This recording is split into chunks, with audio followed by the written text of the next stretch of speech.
Ni hitz bat esan nahi baita ere Jangoikoari eskerrak emateko, hain zuzen baita ere osaba, hemen bi osaba gaude, eta osabaren nik uste gure bokazioa, badekizue seme-alabarik ez dauzkagula, apaizok, eta guretzako, hain zuzen, hilobak garrantzia handia daukate geure bizitzan dudarik gabe, ia seme-alaba balira bezala, hori nik uste askok eta askok horrela apaizok ezagutzen gaituenok konturatzen dira horrekin. Eta bi apaizon artean hemen prestatu dugu zuei zuzenduak bertso batzuk.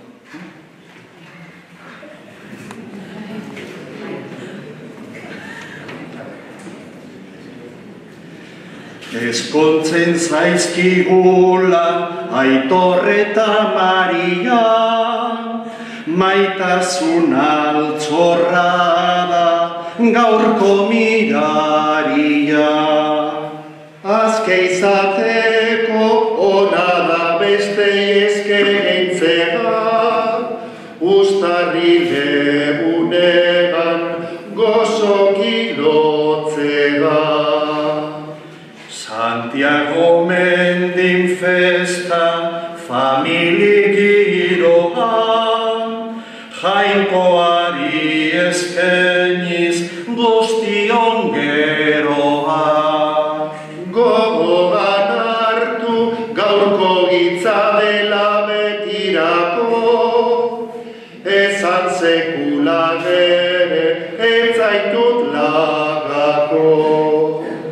Bizitzari ireki zuen maitasuna, hori da ezkonduen duten gaitasuna.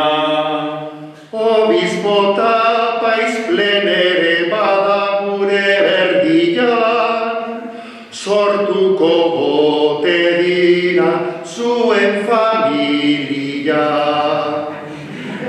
Zorionak bikaina zuen gaurko hitza, Jainkoari zabaldu etzeko bizitza.